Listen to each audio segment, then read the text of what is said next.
Okay, hey guys, what's up? Unrested here. I'm here with Matt versus Japan. Is that what you want to be known by? Yeah. Matt versus Yeah, I Japan. go by Matt Archer, but my channel name is Matt vs. Japan, Yeah. so most people just call me that. All right, all right. Well, we've been talking about doing a collab for a while, and we're just gonna start into it.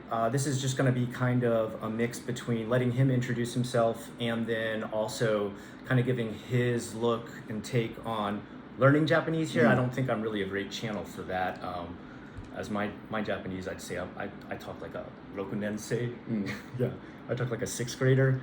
But would you say you're fluent? Would you give yourself? Yeah, I definitely say I'm okay, fluent. okay. I mean, that's kind of like the one thing I have going for Yeah. myself, basically. Are you partially Japanese? No, No? not at all. Okay, No, okay, okay, zero, okay, okay. Zero Japanese blood. Sometimes people say my eyes look like anime eyes or something, but no. Okay. I'll I think just I'm check. mostly Russian heritage. Russian heritage. Okay. All right. Both of my sons, they look like super. Oh, white. yeah? Yeah, just super white guys. Like no. Yeah, no it Japanese can go features at both all. ways, right? Yeah. It's kind of just like... Yeah, it's really wild. All right. So we got your channel name, your introduction. What would you say most of your content is about on your channel? So my content is pretty much all about language learning with a focus on Japanese. Like I learned Japanese, so I'm mostly talking from that perspective, but most of what I say applies to learning any language. Okay. So, and I specifically focus on people who, talking about how to actually get fluent, get to like a really high level of fluency. Right. So if you're kind of just, want to learn a little bit for a trip or survival level, then most of what I say is going to be like way overkill. All right. Oh, okay. All right. Would you say you mostly focus on like casual or like you get into Keigo a lot and stuff too? So like what I talk about is kind of a self-study method. So I kind of teach people how to teach themselves. Okay. So I don't talk okay. a lot about very specific, like, here's this vocab, here's this grammar. I'm kind of like, this is I taught myself, and this is the kind of method that you can apply so that you can do like the same thing. Okay. All right. So not just teaching the language, but teaching how to learn the language and the building blocks there within. Yeah, like how to immerse yourself using content and make Alright. flashcards for what you learn, how to start speaking, stuff Okay. like that. Cool. All right. That's a good setup.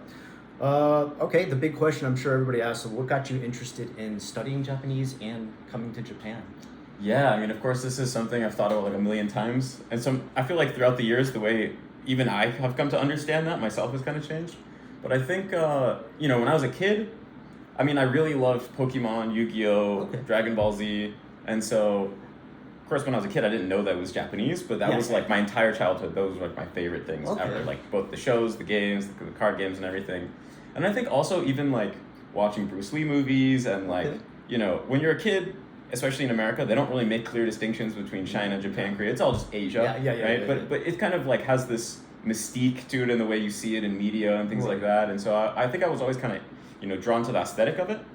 And I grew up with a lot of like Asian Americans, so I'd gone to, I had friends that were Chinese or, whose family was Taiwanese. I'd go to their house, they have like weird kanji written on scrolls and stuff. I think all that imagery kind of like planted seeds. Okay. And then when I was in high school, I watched anime for the first time and something just clicked of like, What was your first anime you watched for the first time? so it was actually Yu-Gi-Oh! Because I Okay. went back and I wanted, just because I was, in a nostalgic mood, I wanted to go back and watch, the show I liked when I was a kid. Right. And when I looked it up, I found that there was a season of Yu-Gi-Oh! That was never aired in America because it was like not child-friendly enough. Oh, okay. All right. But it's aired in Japan, so I was like, oh, that sounds really interesting, right? Right. And because it was never aired in America, there's no English dub. So the only way to watch it was with Japanese, with the English subtitles. Okay. So I wasn't interested in Japanese, that was the only way to watch it. But then when I started hearing the Japanese, something about just the way it sounded, and I think also at the time, I was in high school, I felt like I didn't really fit in, hadn't really like found my tribe, and so I think part of me was also kind of like looking for a new identity or somewhere new to go, or I might, Okay. I mean, of course, in hindsight, it's kind of ironic to think like, oh, I don't fit in, so I'm going to go to Japan, where like, if you're a foreigner, I you don't fit know. in. I feel like in, that kind of that's the story of a lot of us. Yeah, I think. yeah. I think the people who can last here the longest are the ones who never minded not fitting in because. Sorry to say it, but you're just never gonna fit in here. You'll never truly Yeah. be Japanese. So if you can handle that, you're fine. You'll last. Yeah, I mean, it is easier in a sense to accept not fitting in because it's kind of like it's just a given. Yeah. Right? Whereas like when you're back in your home country, it feels more like shouldn't I be fitting in? Why am I feel different than other people? Okay. Well, I mean, I went to an all Catholic school and I was like the weird goth kid. And so I never ever fit in. So coming here and not fitting in, I was Yeah, like, that totally makes same sense. same story. All right, awesome.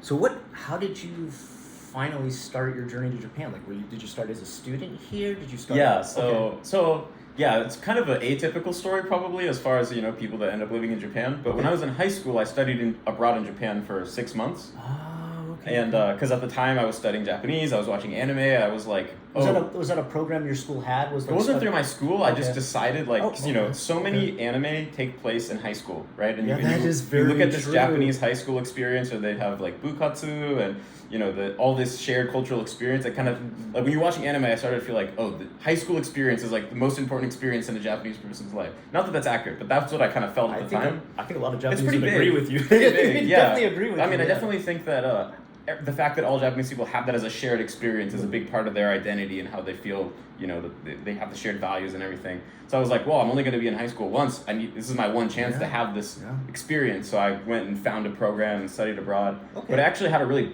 terrible time because I got kind of unlucky with my host family. Ooh. And I didn't speak Japanese very well at all yet. Right. But they just sent me to a normal high school. I was the only foreigner. And I had to take physics, or no, I don't know if it was like math, chemistry, like normal high school Chemistry in subjects. Japanese. So of course I'm literally understanding nothing. Yeah. And I didn't really speak enough to kind of bridge the language gap, and so I ended up kind of just getting really depressed and isolated, and I left the program early to go back home. Really? Yeah, it was supposed to be like a 10-month program after 6 months. I mean, I also there was an element where I was so obsessed with studying Japanese, and I got this kind of backwards idea in my head of like, oh, it's actually more efficient for me to go into the library and study on my own rather than just like hanging out with Japanese people. I can kind of understand. Like, yeah, I mean, well, like you said, now you teach how to study the language. Yeah. So you came up with that from your own trials and errors. Yeah, I mean, there was some truth to it. But I mean, there was also kind of like, at first I tried to make friends, it didn't really go well. So I was kind of just like my retreat. I was like, well, at least let me try to make use of the time by getting good at Japanese. Right, of course. And I did make a lot of progress. But when I came back, I still was, pretty, like, not close to actually being fluent in Japanese, Okay. right? And so after that, I kind of had like a little self-crisis of like, okay, Japan wasn't really what I thought it was going to, like, I was expecting I was going to go to Japan and it was going to be like, my life was an anime. Right. And so after that, I had to kind of sit down and rethink things, but I still felt like I had some kind of connection to Japan. There was something that, like... It's really brave of you to come back. I don't know if I would have been brave. Well, the thing is, I didn't actually come back for 10 years after that. All right. So there was like an exactly a 10-year period where I didn't go to Japan one time, but I studied Japanese the whole time. Okay. So I came back, I was still like 18 at the time, Okay. and I just studied Japanese super hardcore, Okay. pretty much alone in my room Okay. for like a bunch of years. And then I went to college, and then I became friends with the Japanese exchange students at my university. Did you take Japanese in college? I did, but by the time I actually started taking those classes, I was already pretty good at Japanese, and basically the classes didn't have anything. Like, I already kind of knew. Yeah, it was like I could just sleep through the class and still get like perfect scores on the tests. Okay. I mean, initially I was going to study. I hate school. I love learning. I love, studying things on my own. But as soon as like I have to take a class and the teacher tells me I need to do this homework, I need to study for this test, then I just like lose all motivation. So you don't hate learning. You just hate. I love deadlines and learning. curriculum. Yeah, I hate okay. authority telling me what to do, basically. Okay, I understand. And so at first I was going to study psychology, but just the whole aspect of the school system, I hated it. And so I was like, well, I already speak Japanese, so at least if I change to a Japanese major, it'll be easy. Okay, So, yeah, of course. yeah. That's why I did art, because I could just draw like all the time. Yeah, it's like obviously a kind of questionable value from the actual degree, but at the time, I wasn't thinking about my future that much. I was just like, well, I need to go to college. So Yeah. how do I make it through? If you get the 4-year degree, though, that opens up the chance to get the visa, so... Yeah, I actually never got the degree. I ended up... okay. I mean, so, yeah, around that... So, like, when I was, like, a couple years into college, at that point, I'd actually gotten really good at Japanese just from, like, doing this intensive self-study, self-immersion in America. And so I started making some YouTube videos about it, about my experience, and they kind of like caught on. So I ended up making a Patreon that actually started to pick up. So I kind of originally was just going to be a break from school to kind of focus on seeing if I could do this full time. And I was always planning on going back, but I just ended up basically never going back and that's just been my career ever since. I don't know. You don't have to answer this if you don't want to, but what visa are you on then? So I've been jumping around. So I've been living in Japan for like 3 years now. Okay. And at first I was on a tourist visa. No, sorry. At first I was on a student visa. I studied abroad just for the visa, basically. Okay. And then I was on a tourist visa for a little bit, and then I got a working holiday visa. Okay. And then now I'm on a tourist visa for a little bit. Working holiday visa. Are you from Canada? So my dad's Canadian, so I've always had dual citizenship. Okay. Canadian, U.S., even though I've never lived in Canada. Okay, because I was wondering, I was like, I know America doesn't have the working exactly. holiday. So I went to Canada and went to the embassy and got the visa. And so now I'm back on the tourist visa, and I'm about to switch back to the working holiday again because they actually just changed the law and you can do it twice now. Okay. And my long-term plan is to like start a business here and then get the business visa. Okay. All right. I'm wishing you the best of luck on this. I've run my business here, and Oh yeah. oh yeah, I ran my own English school for like the last 5 years before I left for America. Oh, yeah. It's. I can talk to you about it later off camera. It's I mean, Challenges. just understanding taxes, insuring your employees, interviewing and hiring. Like it's, I always thought, when I started a business, it's like step 1, start business, step 2, profit. Yeah. Like if there's all this like stuff you've got to go through. It's, I don't know. We'll talk more about it off camera. That'll be a whole tangent. All right, awesome. All right, living in Japan. We're getting into this section now. Would you say, I guess this will be for your night. So you've been here twice. So basically, the weird thing is I went to Japan in high school, came back, still didn't speak Japanese, and then I reached a really high level of fluency in Japanese in America, and then basically made my whole YouTube channel and my whole business about teaching Japanese. And my whole thing was I'm the guy who learned Japanese to fluency without being in Japan. And then that's wild. That's kind of wild. That's like actually. I think there's not a lot of people that have like done this. That was my whole thing is like you don't need to be in the country to learn the language. Yeah. I'm like proof of that. And then finally 3 years ago I moved to Japan.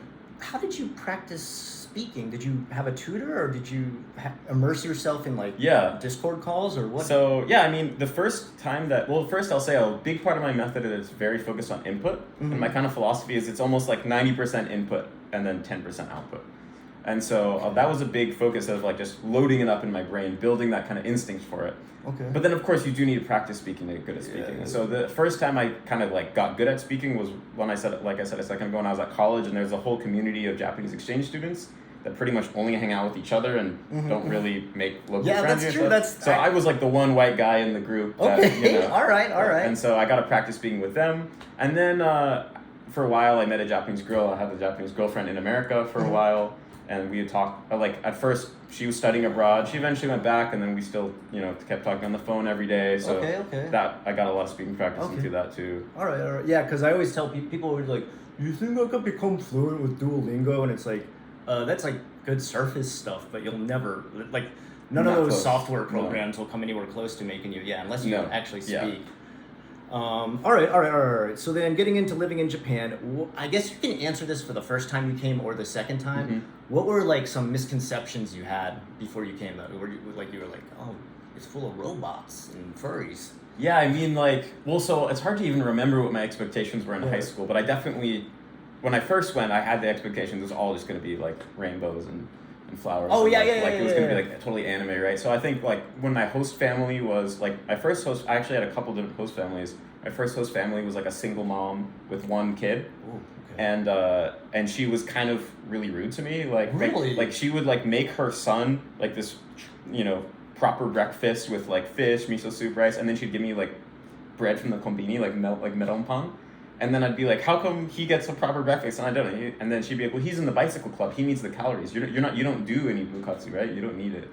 Wow. And so Why did she even sign up for that program? I think she wanted the money. I think she wanted. That's why I think it's like they give her like a stipend to pay for my meals. Right. I think she was trying to like keep as much of it as possible. The thing is, she also like it was in a three-story apartment building. They were on the top floor, and on the second floor, she would rent out the 3 bedrooms and then further like lease them out to students that were coming from other prefectures to go to high school. So I was basically treated as one of these lodgers that was like, coming from another prefecture or That's something. sketchy. So That sucks, dude. I'm sorry, man. And then after that I had another host family that was like, they were nice, but like the dad I almost never saw because he was at work before I woke up, and then he was like not back by the time I went to bed. Yeah. So that too was kind of seeing that darker aspect of Japanese work culture too was kind of like a shock. Yeah. And then the second time I came back to Japan, so then I had 10 years of just interacting with Japanese culture in America and watching tons of Japanese movies and talking to Japanese people. So I had a pretty good idea of what it was like. Right. But I guess this time, like when I came back 3 years ago, what I kind of still felt like, I guess what surprised me, or was different than I imagined, is like just the true extent that Japanese people really have this like in-group mindset of like, we are Japanese, you are not Japanese. Yeah. Not that they treat me poorly because of that, but that they just truly fundamentally view that like, that they... You'll just always be unpredictable. Yeah, That's all it is. Like I think the way we're kind of brought up to view people in America is like first we're individuals. Yeah. Then maybe we're Americans Yeah. or we're maybe a certain race or we have other different identities, right. but like first and foremost we're an individual. Right. And I kind of assumed that Japanese people were the same, but it's really not a lot of times. It's first we're Japanese, then we're an individual. Yeah. And there's been times where I felt that, and it's like, not that they treat me poorly, they still treat me really well. Sometimes they even treat me better than they treat themselves, maybe. Right. But still feeling that like exclusion could sometimes be like a little, was kind of surprising. It's not a huge deal, it's not like it gets me down every day, but it's definitely something that I think, I kind of thought, oh, if I speak Japanese, that won't happen to me, but it's still, it's something that I experience. I'd say I felt it most when I worked. Like, the thing I really, and I didn't even realize I was missing this until I went back to America for a bit and worked a job, was just small conversations at work. Like, I think, well, also like work lifestyle is totally different in the sense that work comes before anything. Like, and you focus on, when you're at work, you're there to work. There is no like lounging around, catching up on what you did on the week, and it's just like business. And I didn't realize how much I missed that, just being able to be like, so what'd you do this week? And I never could ask my Japanese coworkers any questions like that. What do they call it? Around the water. Yeah, the water cooler conversation. The water there was no water cooler conversation. It was like, Scotto sensei, kore wa suru yo. Oh, yeah, all right, okay. Yeah. I'd say I definitely felt that. Okay,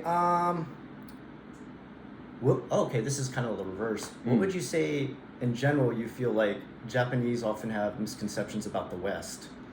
Yeah, I mean, overall, like, of course, when I'm talking to Japanese people about, like, the West, a lot of times the West ends up being, like, America. Right. Because I'm American. Right. And I think, well, first of all, they have this image that it's, like, extremely dangerous. Like, that you're just going to walk down the street and get, like, shanked or, like, get shot. Everybody has guns, right? Yeah. And I mean, like, hey, there might be some parts of America where that's kind of true. Like, I don't know if you're in, like, Oakland or something. But, I mean, where I grew up in Portland, Oregon, I always felt very safe, like, walking down the street. I never had any, really felt like I was in a dangerous environment. But they seem to have that of, like sometimes I have another friend who like likes to mess with Japanese people, and he'll make jokes and be like, oh yeah, when I was in America, I've been shot like 3 times before.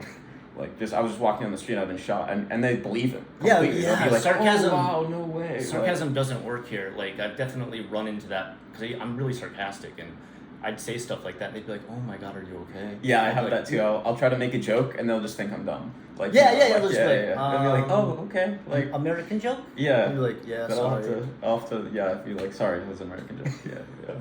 Definitely, So, yeah. Okay, all right, well, yeah. I think that, what else? Like, also, I think they have this image of Americans that we're all super Genki and, like, energetic and, like, like, we're all this caricature of, like, hey, guys, I'm John, blah, blah, blah. And, like, I've had Japanese people, like, seriously ask me, like, are there Americans who are depressed? Like, is that happen to Americans too? And they're like serious, like, so yeah, I think they kind of have like this kind of caricature a lot of times. I remember the funniest one I heard was they were surprised when they went to America and found out there was fat Americans.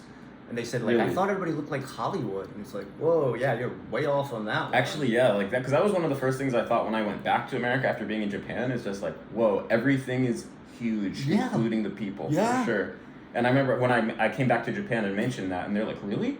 But like, on movies, everyone's so thin. I'm like, yeah, those are movies, Yeah, when I heard that one, I was like, oh, I never would have thought about it. Yeah, I can see why you would think that. Okay. Genki, though, yeah, that would make sense. I know, like, often we're portrayed as, like, way too energetic and smiling at everyone in a lot of, like, anime and movies, so I can get that. I understand that. All right. What do you love most about Japan, and I guess Japanese people in general? Yeah, I mean, well, the country itself, like, in terms of just your quality or standard of living here, like, assuming you're not particularly rich or poor, is just like super high, I think. Like, like everything is super clean. Everything just works. Like, that is the best. Like, the train system works super well. It's super nice. Like, also, like, little things, like, just traveling around in Asia, like, I went to Taiwan and Hong Kong recently, like, the seats on the train are plastic, like, as if they're building it assuming that people are going to be spilling shit on it, and that they're going to make it easy to clean up. Like, just noticing, there's actually, they have, like, nice padded, comfortable seats here. And then how there's so many restaurants that are so nice and like really reasonable, and Yeah. it's like little things like cafes and bars. Japanese people love to make super nice and like unique, That like is like true. these like mises with like really unique vibe. Yeah. And you can go to a different one every single day, and you're never gonna get to all of them. Yeah, the interior design actually is Yeah. quite nice, especially when you get deep into the city. I will say almost every American style restaurant is very cliche in the fact that it's just like, it's a hoarder's room stapled to the wall. Like you're like, Yeah. oh wow, okay, cool theme. Yeah, that's true. They do. I never actually thought about that. They do all have kind of a unique theme. Yeah, like And- attention to detail. They're like Yeah. there's really Yeah, there's definitely the a lot of koldawari, attention. that Yeah, they have on, especially those ones where it's not a chain, it's just like one guy's Yeah. thing. It's like you can tell he's put his heart and soul into Yeah. this one spot that he has. So, yeah, and I don't like to drive, so I the hate fact that there are driving. trains too is super nice. In terms of like Japanese people, like I think, like this is something I've been just thinking a lot as I've been here, is that how they really of course there's always exceptions. There's not Yeah, just there's Japanese exceptions people to every too, rule, but yeah. but like how a lot of times they think a lot more about the people around them than I think the average American does. Like That is they're true. like hyper aware of their environment and all the people around them, and are really considerate, right? They're always thinking Yeah. like what is going to be meiwaku to other people? How do I make sure that I'm not going to be meiwaku to anybody else? Right. Whereas compared to that, and I've been trying to learn this more. I still have like a long ways to go, but I know like as an American, I mostly was kind of just oblivious to my environment, just living my Yeah. doing like not really tuned in to what was going on around me, and so that kind of like, I don't know if I call it selfless, but that they really are a lot of times putting everyone else around them before themselves. And I think that is why also Japan has this aspect of it all just works, and it's all very clean and it's all very nice. Because like little things, like Japanese people like almost never litter, like they're gonna No way. put their, even if it means they're gonna have to carry around a piece of garbage for like an all hour day, long. yeah. Like little things. And I've noticed that like kind of me starting to pick up on those things too, which I think is kind of probably a good thing. Like definitely, dude, definitely. yeah, like before, if there was like a pile of garbage, I would feel like, well, there's already a pile of garbage here, so I'll just add to I'll it. just add to it. It's not gonna make a difference. Whereas now I'm kind of like, well, that's not what a Japanese person would do. Like, I it's think, almost like, yeah, I like think, it's almost like how how they say like if you have a gun, you should always like you shouldn't. Like, even if you know there's no bullets in it, you should treat it as if it had bullets. in it, type of okay. thing. Like it's like you should purposely act illogical because it's so important to be like Yeah, to that's do true, I almost that's feel like a true. similar thing. The Japanese people are like they have this aspect where they're following the rules to the point where it is illogical, but it almost, I think, requires that to have everything work as well as it does almost. it is kind of like a fail-safe in a sense. And I mean, you're right. They do run into some times where you're like, "Can I get ketchup?" And they're like, "No one Yeah. ever eats ketchup with this." And you're like, oh, "Okay, sorry." Like, I don't. Okay, I would say like definitely in the workplace, and that's one thing. Like, if I were to say the biggest benefit I ever gained from Japan was learning how to work like the Japanese, where you instantly apologize for a mistake. You don't try to like blame it on anything else. You don't make up excuses. You want harmony in the workplace, and so right away you're like, "I'm sorry, that was my fault. I'll take care of that. I apologize for taking up your time. Thank you so much for giving me your time." Like, I came back to America with that attitude because I just worked in that environment for 15 years, and people like they love it. Like, I mean, you're gonna be employee of the month like after you do that. Yeah, it's good. I feel like, of course, there's a shadow side to it too, where like sometimes when the rule is bad, the right thing to do is change the rule, not just blindly follow it. Yeah. And sometimes Japanese people like they don't. I feel like there's not enough systems in place to change the rules because people are so conditioned to just follow the rules, don't question them. Yeah. And I feel like from what I've never worked at a Japanese company, but from what I've heard, sometimes inefficiencies build up. There could be things that could easily be improved, but that just doesn't happen because no one wants to be the one to speak up and be like, "This is inefficient. We should change this." Yeah, they don't want to be So- the nail that sticks out. Like, it's there's a lot of harmony in the workplace here, but where it gets abused is that at times it can be almost like sheep, and they can get trampled for like things like karoshi where you work until death. Like, I mean, that's a horrible aspect of it. But Yeah, I mean, the tricky thing is what I've come to think more and more is that those shadow sides are like born out of the exact same traits that create all the positive things. Yeah. So it's hard to, it's easy to be like, why don't they just change these things that are annoying? But I don't think it's not that simple, right? A lot of times, like It's never that they stem from the same root. So if you change those things, then a lot of the really positive aspects might be lost too. Yeah. So it's pretty tricky. Yeah, it's a fine balance. And I will say, in general, I'd say Japan does tend to change very gradually. Although I will say sometimes when they hit a massive problem, they suddenly turn it around really fast. But sometimes it has to get almost to a point where the dam's about to break. Yeah. And they're like, okay, I guess we gotta finally change this. Okay. All right, awesome.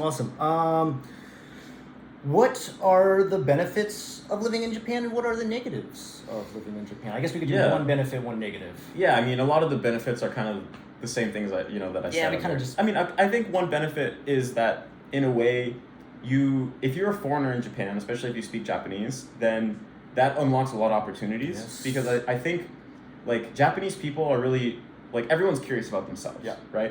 And so, but sometimes it's, like, if a Japanese person is just talking to other Japanese people, it's hard to get perspective on Japan as a country. So a lot of times they come to you as a foreigner wanting you to kind of be a mirror for themselves. Be like, you've come from the outside, you're not one of us. What do we look like to you? What do you see when you look at us? And it's a way that they're trying to get to know themselves, I think.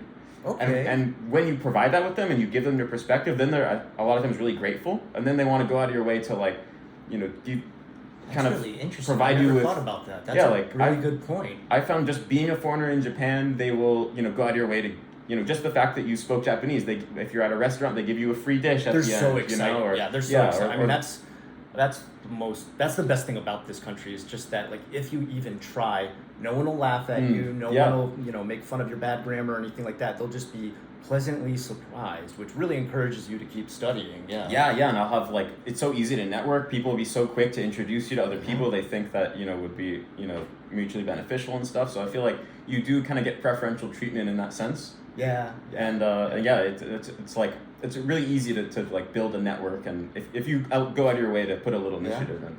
Then would you say the negative is the complete opposite? How sometimes you're boxed out? Yeah, I mean, it's hard. Actually, I'm almost curious. I wrote something down from this. I'm almost curious what I wrote down. I feel like I had something. The discouraging aspect to me would be a lot of times in the workplace you don't get summer bonus or winter bonus. You don't accumulate PTO the same way other people do. You almost never get a raise like they would get a raise because they always are like, so when you headed back home? Yeah, actually that's what I was just gonna say is that, like, when you're living here, at least in my case, probably a lot of people's case, you have to kind of like fight to get a visa, keep your visa. It almost feels like just being able to stay here is kind of a uphill battle. In a lot of sense, like, getting an apartment can be harder and all these things. So, sometimes it's kind of like, man, I've like put in so much time and effort to learn Japanese. I like you guys so much. I think I do. I'm hopefully having a positive impact here. But you make it so hard for me to just keep being here. So that's something you have to constantly put up with. And that is a really frustrating aspect. I lost my permanent resident visa because I overstayed in America by 2 months. And they're like, it's canceled. I had to come back and apply for a marriage visa again. Go backwards, Because you can only be away from Japan for 1 year. And if you go over 1 year, I didn't even know. It didn't say that anywhere on my... Damn, that sucks. Yeah, they sent me a letter. They're like, discontinue. They didn't even give me like a warning or anything. Damn, that's terrible. Yeah. So I had to come back and now I'm back to a marriage visa. But I guess I can apply for PR visa again one day, but... I mean, yeah, I've heard it's a pain. Like, all these things are a pain, right? Dude, to get the marriage visa, you have to like tell your life story. I had to show pictures of my wedding and they checked if people are smiling in the pictures so that you're not a Yakuza human trafficking. They're like, we want to just make sure... Funny. But would I be the one being human trafficked? Is that... Yeah, that's what you imagine my 4'11" wife is doing with me? Yeah, my friend was telling me the other day you have to like get some paper to prove that you're not already married to someone else. Yeah. Well, I mean that kind of makes sense because you have to get that from your embassy, and they're making sure you're not like getting into polygamy or like marriage fraud or like just marrying for a visa or something like that. So like I mean it's a lot of times when you think about it, right? Like you wouldn't want it to be too easy to get here and get a visa, right? It's like probably ultimately it's good that there is a high barrier. But it's still annoying when you constantly having to jump through these hoops. Yeah, it's on a level where they just make it, preposterous at some points. Where it's just like, I swear I really just, I married her. Here's my whole story. Like, it was crazy how much you had to do. All right, this is a good one. What advice would you give a foreigner about there's 3 things here. We'll go bit by bit, but making friends in Japan, obviously with Japanese. Getting a job. Have you worked a job here yet? Not really. Okay. Maybe I'll get into that one then. And you've lived here, you say 3 years total? So we can ask living long term in Japan? Yeah. Well, I mean, I think the biggest thing is learn Japanese. Yeah. And I think that you should learn Japanese to at least like a intermediate level if you can before you come. Like I think a lot of people are like, oh, I'll just go to Japan, I'll pick up Japanese, right? But the thing is, even if you're living here, you still have to go out of your way to learn. You're not just gonna magically absorb it.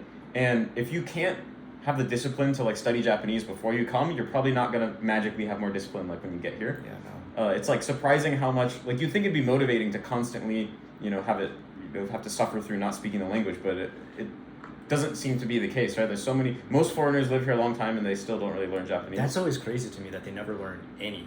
And the scariest part is when you meet those ones that never learn any, and they also complain constantly, and you're like, what are you still doing here? Like, why are you're so negative about it? Because you don't have a lot of communication, you lack, the human resources to give you that comfort feeling of a satisfying conversation, but that's all on you, buddy. Like, yeah, like, I mean, I don't hang out with a lot of those people, so luckily I'm, don't like have to deal with that a lot, but yeah, I mean, I have the comparison because the first time I came to Japan, I didn't speak Japanese, and it was a real uphill battle. And then this time, I was fluent in Japanese from the moment I, stepped off the plane. Right. And everything was way smoother, right? You can be self-sufficient, and of course, making friends and things like that too, right? Because even for me too, even being fluent in Japanese, it's very easy to make foreign friends. I still have a lot. I still have more foreign friends than Japanese friends. Yeah. And you hang out and speak English, and there's been times I went periods of time, even living here and not using a ton of Japanese, so it's so easy to get sucked into that bubble. Easily, yeah. So I think really getting serious about taking initiative about learning the language, and then also like going out of your way to make Japanese friends, not expecting it's gonna magically happen when you get here.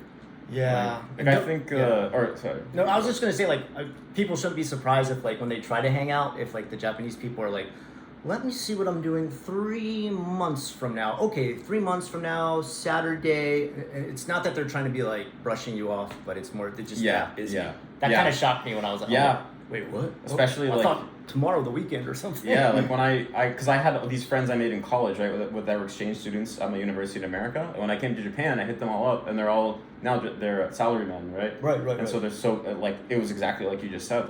They pencil me in for a month in advance and for one night, and then I kind of feel like, do you even want to hang out with me? Like, am I bothering you? That I trying to force your one free night. Yeah. It's like a lot. It's like I better make you have fun. We would have a good time. It's like a lot of pressure, but I feel bad about that, where you're just like, oh man.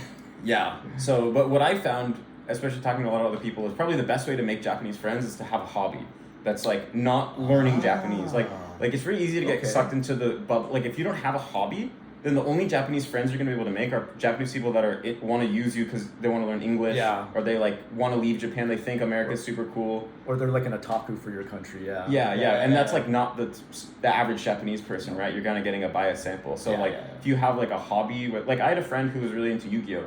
So he would go to Yu-Gi-Oh card tournaments, and he was the only foreigner there, and he made friends with a bunch of the people, and that was a good way in for him to make friends with normal Japanese people. So I think having some hobby that you can connect with, because if you don't have something in common, it's hard to connect with somebody when you have the culture barrier and the language barrier. It's true. Yeah, that is true. I don't know.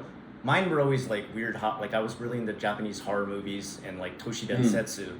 So when I talk to Japanese people about it, they'd be like, "Koi, koi, koi, koi, koi." And I'd be like, "Oh, sorry, okay, never mind." Yeah, I mean, for me, a lot of times, I didn't drink that much before I came to Japan, but for a while, I kind of, people drink so much more here. So I'd go out. Sometimes I'd go with another foreigner friend, we'd go to a bar and we'd make friends with the Japanese people. And I made a lot of friends that way, but then the only thing you have in common is that you both like drinking. Yeah. So sometimes that's not the ideal, because then you only hang out when you're going to drink, Yeah. So that's what I realized, I should find a more healthy hobby. That's very true. Or sustainable. Yeah. I'm not a big drinker myself, so I totally. Yeah, and you're right, dude. There's so much opportunity to just hang out and drink, which is fun. It's fun. Yeah. Here and there, it's fun, but don't build your Japanese relationships around that. It doesn't really go anywhere. Yeah. You'll both end up sober and kind of hey, we have nothing in common. Yeah. Who are you again? That's a very good point. All right, awesome. Hardest obstacle to overcome in Japan? I don't know, we kind of gone over this, but was there anything that was a super difficult obstacle? Hold on, I feel oh yeah, I mean, for me, now, it's kind of reconciling my identity as because I go kind of back and forth between viewing the dynamic between me and Japanese people as like I'm American, they're Japanese, Right. versus we're all just individuals, Right. right? And I think there's both of those. It's not like one of them's true and one of them's false. Right, There's right, like right. reality to both those perspectives, and balancing them can be really hard, because like sometimes it feels like if I wanted to, and I wanted to like become Japanese, not that I ever could actually become Japanese, but I could get closer to that, right? Right. Like I could kind of put all my American, like, or just me as an individual, all I mean, you of could my become a full Japanese citizen, take the Japanese name, get a Japanese passport. yeah, or even like just culturally, like put my values as an individual to the Okay. side and try to adopt Japanese values, understand their perspective, and like go into that more. Like, and I've realized I've naturally moved more in that direction over time, and then it would be easier to get along with Japanese people, relate to them, make friends with them, right? But I don't want at the same time there's a lot of values I have that clash with Japanese culture, and I don't want to give up those values that I have, you know, of like being a free thinker, questioning authority a lot of the times, like not just blindly following the crowd. Like I don't want to become that type, but so there's kind of like this tension there that I feel. Balance is difficult. Yeah. Yeah, I can. Like so I think there's some aspects where before I moved to Japan, because I was free to only interact with the aspects of Japanese culture that I liked. It was easy for me to just feel super positively about all aspects of it. And because of that, when I spoke Japanese, I almost felt like more Japanese in those moments, because I didn't have to come face to face with the clashes and values. Right. And now I think there's a lot of times where when I see those aspects of Japanese culture that I don't resonate with, then it reminds me that I'm different. Right. And then even when I speak Japanese, I don't like embody the Japanese persona as much. And I almost think like, so I've actually been told that when you watch videos of me speaking Japanese from a couple years ago, I sounded more Japanese back then. Really? So I almost feel like my living here has almost reinforced my identity as being not Japanese. That's even like changed the way I speak Japanese a little bit. Oh, that's really So- interesting. I've never. Yeah, I mean, I can understand how that can come about, and yeah, I mean, honestly, I'm with you on pushback against authority. Like, Yeah. don't lose yourself. Like I've seen the complete opposite happen, where the person completely loses themselves, and then they realize like they can never truly be accepted, and that Yeah. makes them bitter on top of it as well. They're like, I gave up everything. Like, it's like, well, but I mean, you're still not Japanese. Yeah. So that is like kind of been, now that I'm a couple years in and the kind of honeymoon is wearing off, that kind of reconciling, maintaining my own values while also like still loving Japan, appreciating Japan, appreciating their culture, and balancing those two. It's definitely been like an ongoing process. It really is. I mean, there's so many great values you can take from this country, and they will definitely help you both within and outside. But at the same time, don't lose yourself. Definitely don't lose yourself. All right. Advice for not feeling isolated in Japan. That's one of the biggest things. Yeah. I'd say for my channel, people write about constantly feeling isolated. I felt isolated, but I grew up as an only child, so I'm very comfortable with isolation. But that's one of the main reasons. Like, I first got here with about 60 different teachers who worked for Nova, and almost all of them went home within the first year due to feelings of isolation. What would you say? Like, what else have you kicked that feeling? I mean, my situation's pretty unique probably, because when I came to Japan, I suddenly had more friends than before I left, because, you know, I was teaching Japanese online, and I had collaborated with a lot of other people in the same space, but most of them are already in Japan. Okay. And so the second so there was people who we made videos together before, we talked, you know, on Zoom sometimes, and the second that I arrived in Japan, now we can go hang out and get lunch anytime, right? We became like actual like IRL friends. Yeah. And then they would introduce me to other people, and very quickly my network expanded when I lived here. So like back when I was in America, and my main hobby is like Japanese culture in America, like it's very hard to meet anyone interested in that where I was, right? Yeah. Whereas here, everyone has that in common, right? And so it was actually, in my particular case, it almost like, it's like I was suddenly less isolated when I got here. But yeah, I mean, I think, you know, you still need to have those foreigner friends probably that you can relate to. Yeah, you should. I think, because there's going to be times where like you need to, you know, confide in somebody that like shares the same culture with you. Like, I think you can have a balance. Like most people go too hard on that side and don't make any Japanese friends. Yeah. Some people do the opposite, and they're like, I'm not going to talk to any foreigners at all. Like, I'm only going to be, both are a bad. Like, probably, finding the right balance. Finding the right balance. So I'd say probably your number one piece of advice is create a network beforehand if you can. Yeah, especially online, there's a lot of, you know, like, especially there's so much through language learning, it's really good. Like, I know also a lot of people in the community that I've created have met each other through my community, and then Okay. they meet up in Japan, become Right. like IRL friends in Japan. Right. So like yeah, that's a good way too. If you're learning Japanese, the language learning community is a good way to meet people That's that a you can good network point. with. That's a good point. Yeah. Back when I came back in 2007, there was like nothing. There was like it was still like really outdated vlogs. No, I shouldn't even say vlogs. They were blogs back then where people like wrote about Japan. So there's no way to really connect. Yeah. Yeah, now this, it's like more popular than ever, to the point where I'm like, it's getting too popular. Yes, I do feel like that sometimes. Yeah, Yeah. I'm kind of shocked at how much there's tourists everywhere. Yeah. All right. That's good advice. That's good advice. Okay, now we're going to get into your expertise of Japanese learning tips, which I'm sure there's stuff you could even teach me. I'm just nowhere close to as good as you are. Language-wise, what has been the hardest obstacle, I'd say, just with like tackling the Japanese language? I guess this could get into either a specific aspect of like writing, reading, learning, speaking. Yeah, so like in my case personally, so when I got serious about learning Japanese, I found this blog called All Japanese All the Time, and it gave this method of how to learn Japanese, and I decided to basically just go all in on following that guy's advice. Okay. And it worked really well for me. So since he kind of had a whole method laid out of like, here's exactly what you do step by step, and I just followed that, a lot of obstacles I had the solution for before I started. Right. So a lot of stuff that people traditionally get tripped up on, it wasn't that hard for me personally. Okay. The thing that I struggled the most with was I wanted to have like a perfect accent. Oh. And so that was something that like when I just followed this guy's method, that was the one thing it didn't give me. So it's particularly like I wanted to, like I got to the point where I could speak Japanese very well, and then so I'd ask my friends, like my Japanese friends, when you hear me speak Japanese, what still sounds off? What still sounds foreign? And they'd say like, well, your intonation is off. You go up and down in the wrong places. And I looked that up and I found out that it's this thing called pitch accent. Yeah, I noticed your channel focuses on that and stuff. Your lessons, Yeah. at least, I should say, focus on that. Yeah, because that was for me the one thing that like I really had to put a lot of deliberate work into, and because like my method is mostly about input and just getting so much exposure to the language that you pick up most things naturally. And so a lot of things that people struggle with, I was able to pick up naturally, like the particles and things like that. But that was one thing that like I didn't pick up, so I had to like go back and deliberately fix.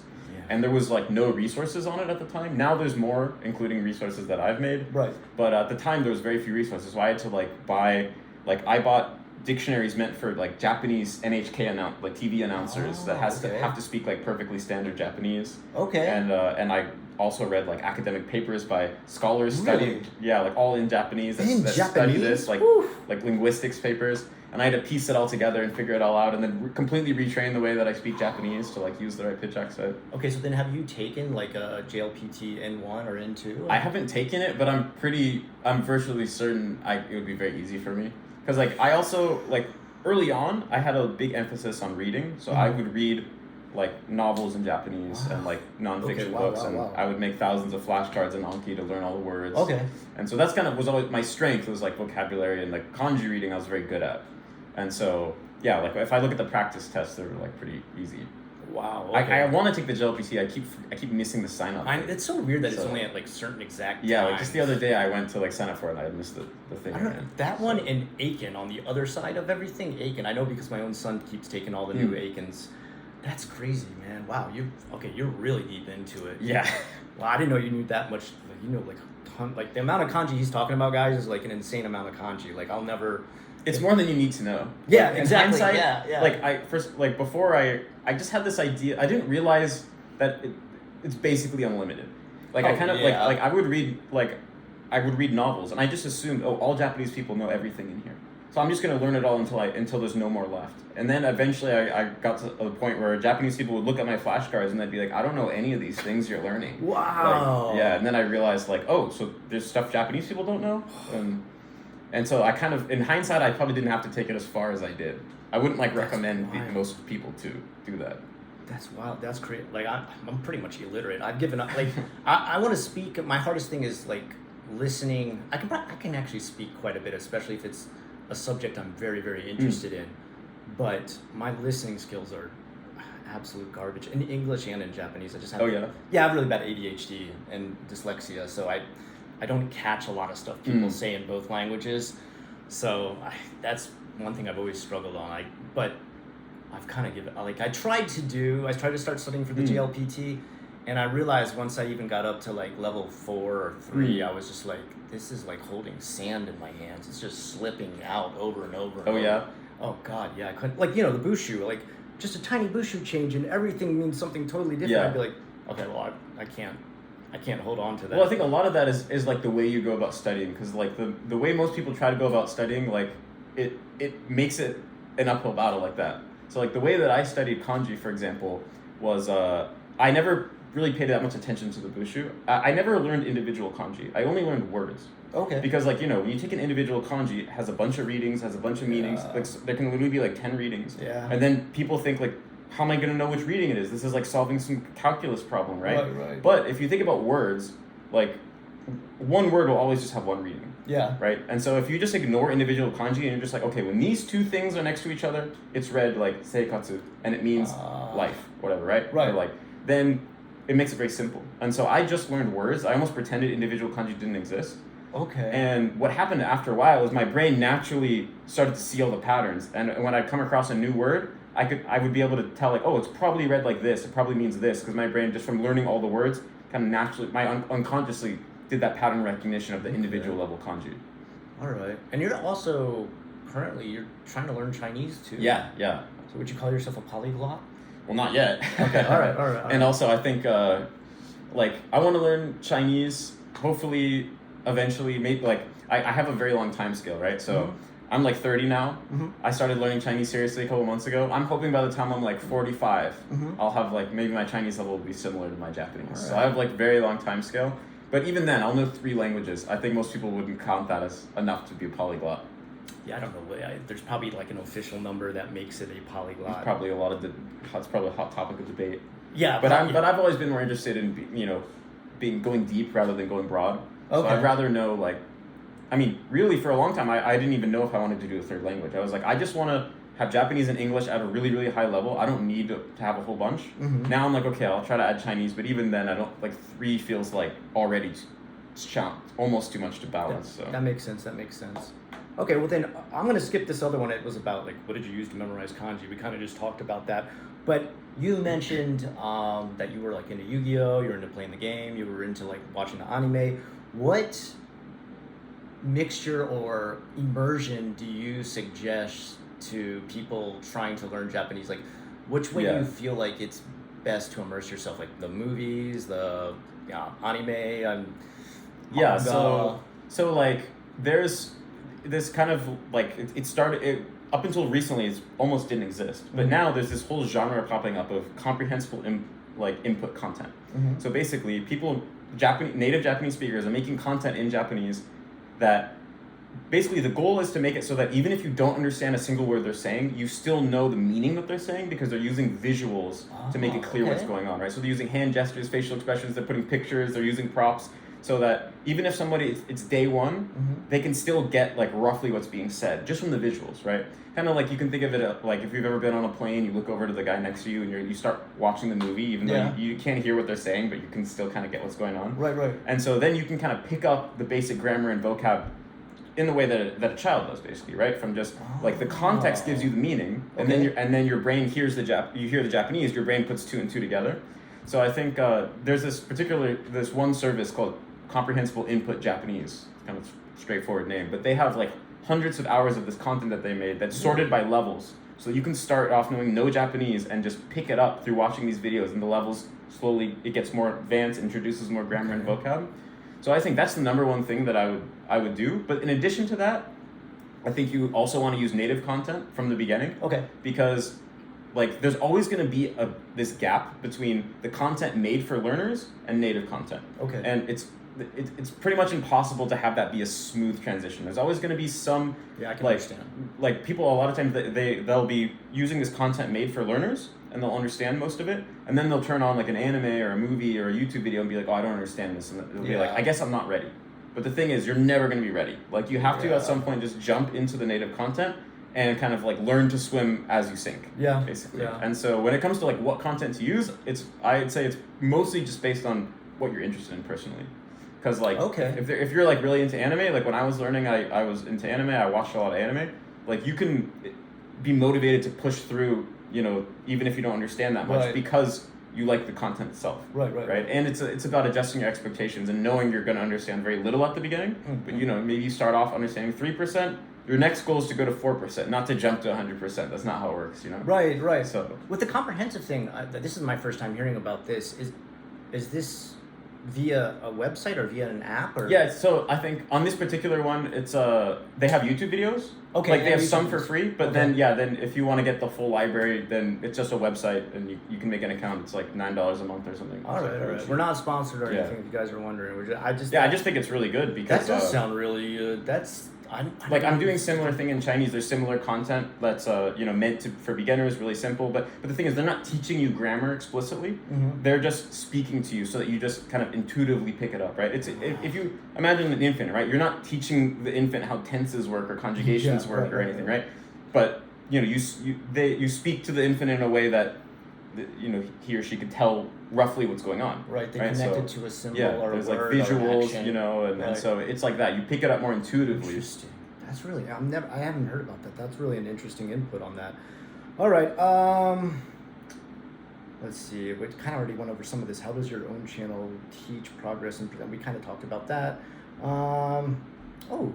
We kind of spoke a little bit, but I kind of want to get this is kind of a fun issue to talk about. What's your opinion on foreigners who live in Japan but refuse to learn Japanese? Well, I think a lot of people would assume that I'd unconditionally be like, that's really lame. Mhm. But I think if you're doing something really fucking cool in Japan, Right. then okay, I'll give you a free pass, right? Right. Like I know one guy who he's been living here for many years. He doesn't speak that much Japanese, but he has 2 dojos where he teaches nice. judo to Okay. to Japanese people, right? It's okay, he's doing something cool, right? He's Right. running his own business. He has an actual dojo. Okay, that's cool. But if you're just teaching English here, you're basically doing nothing, and you don't learn Japanese, then it's kind of okay, what are you doing? Yeah. The only one kind of aspect of it is, you shouldn't totally get rid of speaking Japanese because of this. I do feel like when you're raising a kid here, you should try to speak English at home. Yeah. Because that bilingual kid has so many more paths in life. Yeah, that's true. So when I'm at home here, I always speak English because I want my kids to pick Yeah. up both languages.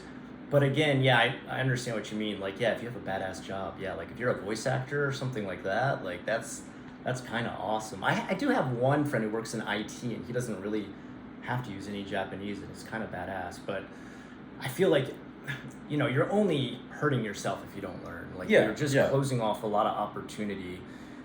And you might make yourself uncomfortable at certain times too. Yeah, for me, I can't imagine living here long term, not knowing what's going on around me linguistically, Yeah. And it just really does open up so many doors because, for me, a lot of times when the other day it happened, I went to the post office to ship something, and the guy was speaking to me kind of in this baby Japanese, and part of me is annoyed because I was like, why are you assuming that I'm bad at Japanese? Why don't you just speak to me like a normal person? But at the same time, why is he doing that? He's doing that because most people that look like me can't speak Japanese very well. So the fact that I'm even able to get annoyed about that, it's because I'm an exception, right? I'm an exception to the rule, right? And that actually is something that I should be proud of, So I try to think about it that way rather than just getting annoyed. Yeah. Thinking about whoa, this is because I've actually kind of transcended the norm in a way, and that affords a lot of opportunities. So don't feel bad. My kids, people still try to speak English to them. They're like, hello, and they're like, "Nanishitenno?" What are you doing? What are you doing? Just speak Japanese to me. And they're like, oh, you're really good at it. And I'm like, yeah, I'm Japanese. What are you talking about? That's funny. Yeah, I'm sure it's more complicated in that case when you've literally been born and raised here. Yeah. They're always really shocked because they're just pale little freckled boys, so they look totally gaijin. All right. I guess we kind of talked about this a little bit. Where do you see yourself in a decade? Do you think you'll still be here in a decade? Probably. But, it's getting harder and harder to project onto the future with, AI and everything, right? It's who even knows what the whole world's going to be like? But yeah, my assumption is that I'll still be here. I think AI can only take over so much. And I feel like people are always so worried about it taking over so many jobs. But there's aspects, I feel, that need a human touch. That, for example, just teaching in general, sure, you could fill classrooms with AI robots that translate everything, but there's going to be specific questions and tangible aspects of the classroom that need to be exhibited by the actual teacher. And you're saying your future idea, what kind of business did you want to start again? What was it? Well, so basically, what I'm planning on, because I have a business now. It's just legally it's an American corporation. Right. So it's basically just going to be the same business, but it's now legally going to be a Japanese corporation instead of an American corporation. Okay. That just helps. I mean, right now I'm mostly focused on helping foreigners learn Japanese, Right. but I also am in the process of expanding out to helping Japanese people learn English using kind of the same techniques. And so yeah, it will be that Do you think it'll be totally a web-based business, or do you think you'll have an actual physical location? I mean, long term, I think it would be cool to have a physical location. Like, Right. so what I'm doing now, like I said, is I don't actually teach language in the sense of I'm not teaching grammar and vocab. Right. And I don't do lessons that where you walk away knowing how to have a conversation. I'm giving you the method, and I'm helping people make a strategic study plan so that they can self-study their way to fluency. But long term, I think it would be cool to make an in-person school that actually taught language all through comprehensible input. Like I said, Okay. there's this guy who I'm really inspired by named J. Marvin Brown, who he passed away a couple decades ago, but he was an American linguist who went to Thailand, and he made a physical school in Thailand that taught Thai to foreigners 100% through just comprehensible input. So we had two native Thai speakers standing in front of a classroom, and they talk to each other and use props and do skits and stuff to make it clear roughly what they're saying. And then the kids would they were probably mostly adults, but they just sit there and listen and kind of interact, and they would pick up the whole language over the course of a couple of years without having to study any grammar, any vocab, just through showing up and getting the input and understanding what's going on. So I think it would be really cool to do something like that where, first of all, the ideal would be, right, first of all, people can get a visa. They can get a student visa to come stay at my school. That's true. So a lot of people come here and they go to a language school just to get the visa. Yeah. But the actual language schools, in my opinion, are pretty terrible.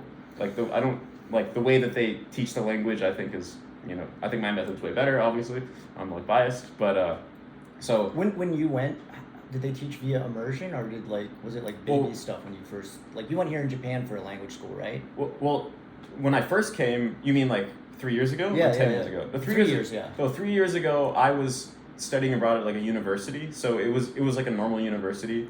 I had to take Japanese classes. I of course placed them to the highest level. They had 8 levels, but even then it was still really easy. It was all taught in Japanese, but they're still teaching you grammar patterns and stuff like that. But the earlier classes were using Genki, which I'm not a fan of. Genki is garbage. Yeah, I agree with you on that. so many foreigners end up I can immediately tell when someone used Genki just by the way they speak Japanese, because they use these sentence structures that no Japanese person uses. You sound like a robot, some kind of weird robot. Yeah. The funny thing is ChatGPT somehow learned when you ask it in English to help you with Japanese, it feeds you these Genki sentences, because I think it was the data it was trained on was Genki or something. Well, that's all AI is just an algorithm of collected data. So it's if you tell it to speak to you in natural Japanese, it can do it. But if you don't specifically tell it to, then it will use this Genki Japanese. It's kind of funny.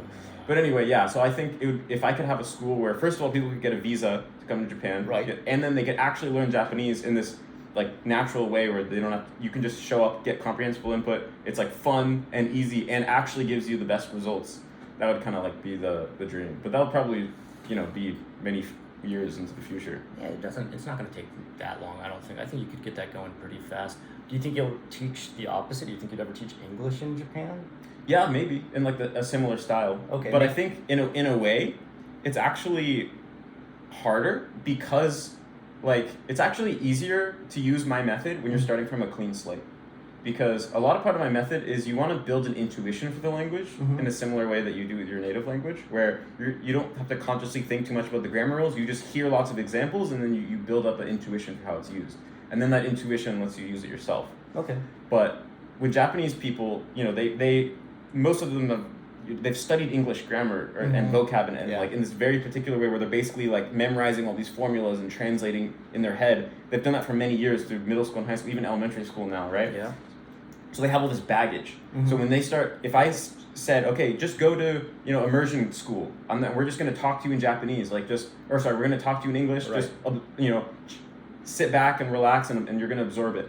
They're not going to be able to do that. They're going to be constantly trying to parse the grammar rules in their head and translate in their head, and it's actually going to be harder. So when most people, they start learning Japanese, they're starting from a clean slate, so it's actually easier to use my method. I see what you mean. Okay, I see. So I think it's actually a harder problem to be like, how do you get Japanese people to like, because they're already on one track, how do you switch them to this other track that's actually going to get them to be able to speak fluently and naturally? They get like obsessed with spelling before they can even speak a sentence. That's like a big part of I think like the main reasons Japanese people have so many problems with pronunciation is because they don't learn through listening, they learn through reading, right? Yeah. So it's like basically they're in the same position as someone who was born deaf trying to learn how to speak. It's like you if you want to be able to speak, have to sound good, you have to listen to how it actually sounds like. But they feel like if they don't know what the katakana is in their head, then they don't know what it sounds like. Right? That's true. I think also sometimes I think, I mean, I could be wrong about this because obviously I'm not Japanese, but I think they get hung up on being impolite or saying the wrong thing, where it's like, it's okay to stumble, like no one's gonna get that upset with you. I mean, they have that perfectionism, like that not wanting to make any mistakes at all. It obviously doesn't help because you're gonna make mistakes. Well, I think they imagine like some of the same rules like exist for English that they don't understand that exist for Japanese. For example, like that you have keigo in Japanese, you'd only speak that at work, and that there must be a certain way that you speak at work too with English, which really there isn't. Like you'd speak just as casual. I mean, it goes both ways. It's a really deep problem that people think that they're studying a language and they think that basically the language is just their native language with different words, right? Like people learning Japanese, they think Japanese is like English with different words. Right? Whereas it takes a while to grasp how different it is at a fundamental level. That like they're saying different things. They're not expressing the same concepts that we are.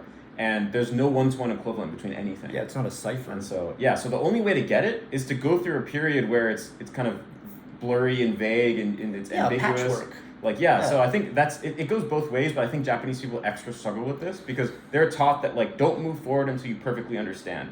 Like if you don't perfectly understand step one, don't move to step two.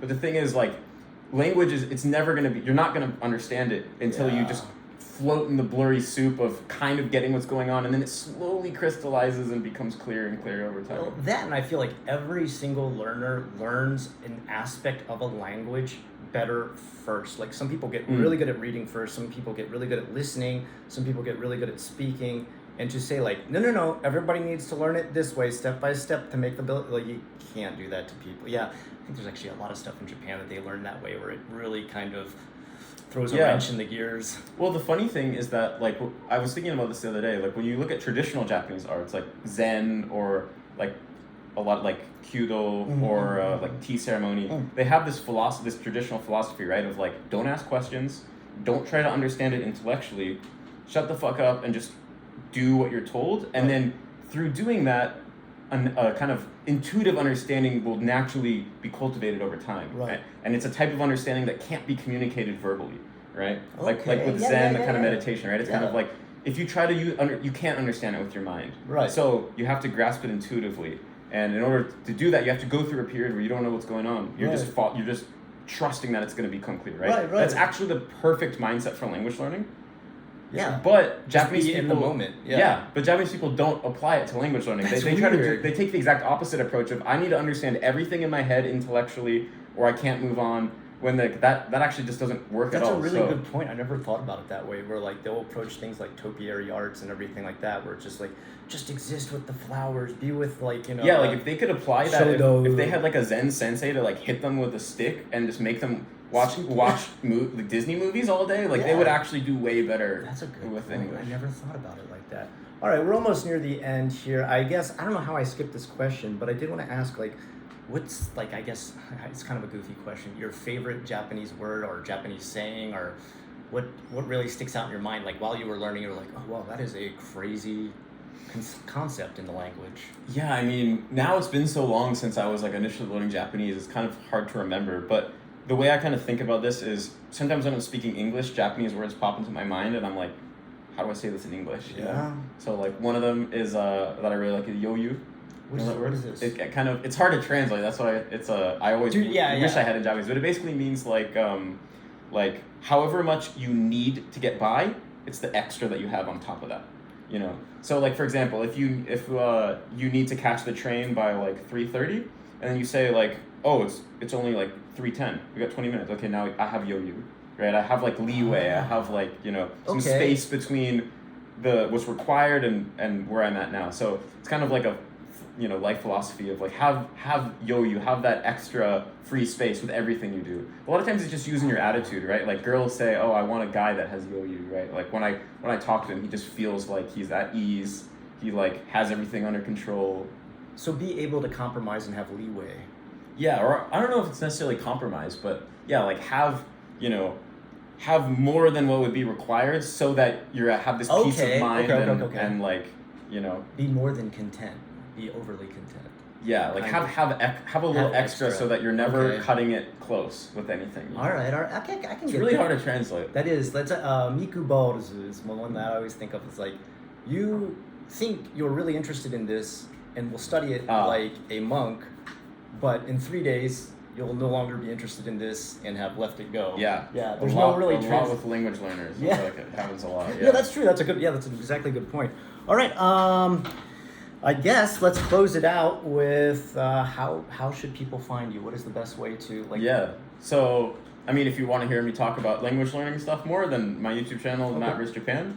And then I have other, I have Instagram and Twitter and stuff too. And then I have my online. Is it Matt versus Japan on all those? Yeah, I think on Instagram it's like Matt vs. Japan _, but it should come up. All right, yeah, you're the first one that'll come up. Okay, we got you guys. Yeah, and then the main kind of like paid service that I'm doing now is it's called Immersion Dojo. It's an online community that's $18 a month, and I have like two full courses on there on like how to learn Japanese. One is like basics of all the basic concepts. Then I have a more in-depth one that walks you through exactly like how do you study and make flashcards and use content and things like that. And then there's also a community of other like-minded people that are really serious about learning. And then every Sunday in Japan time, Saturday in American time. But yeah, we get like on a Zoom call and answer questions, work directly with people, help them work through anything that they're struggling with. So you kind of tutor them one-on-one with that? Yeah, I mean it's as a group, but okay. So it's like a Discord group, like a voice call? It's a voice call on Zoom. Yeah, on Zoom. Okay. Zoom call. All right. So yeah, we'll get on the mic and.